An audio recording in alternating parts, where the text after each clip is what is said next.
I'm Donalyn Miller, and this is the Book Whisperer, Back to the Books.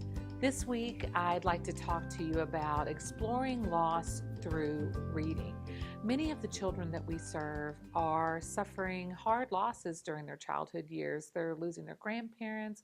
They may have the loss of a pet. They may be moving far away and losing friends, losing schools, losing their communities.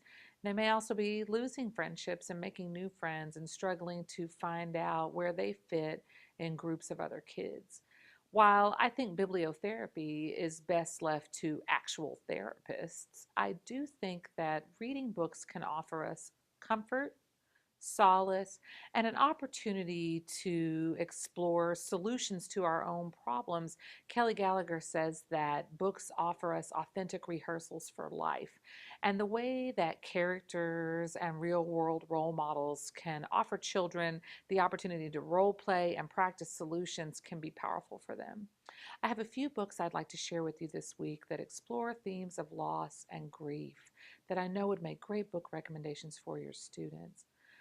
Be mindful that, we shouldn't always attempt to match children with books that have the same sort of loss that they have until we know that they're ready for them. One of my students, Vivian, lost her father to cancer when she was in the 5th grade, and Vivian didn't want to read about cancer. Vivian wanted books that made her laugh, that made her escape, that made her not think about her own grief for a while.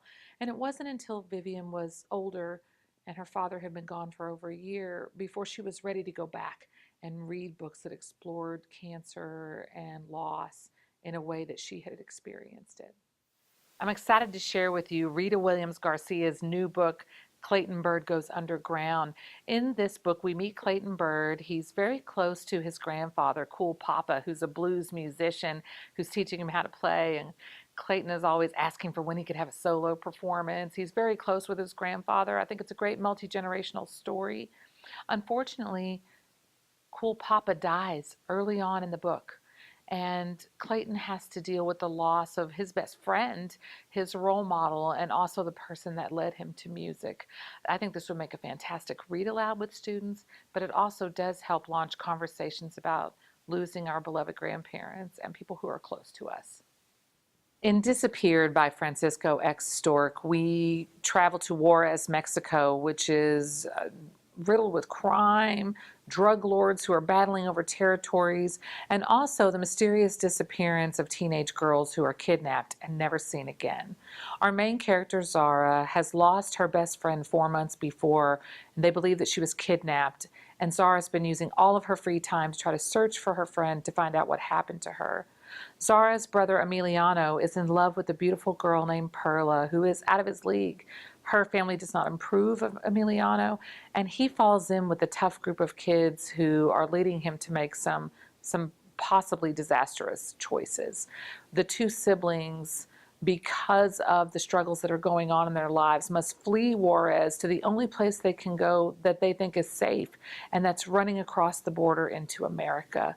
This book looks at the loss of dear friends and the loss of your home, which is a topic that many of our students have found to be personal to them.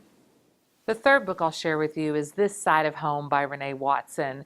It's about twin sisters, Maya and Nikki, who are very close. They share a lot of common interests. They're interested in boys. They're interested in clothes.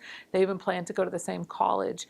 But when their Portland neighborhood is gentrified, Maya begins to mourn the loss of the home that she knows that she can no longer recognize, and also how her sister Nikki has changed. She's embracing this new hipster culture that's moving into their town and going to coffee shops, and Maya's not sure she can ever have the same relationship with her sister again.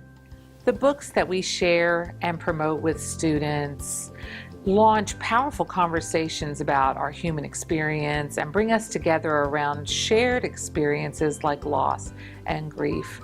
I hope that you have found some great books to share with your students, and I appreciate you joining me this week for the Book Whisperer, Back to the Books. I look forward to talking with you again soon. Goodbye.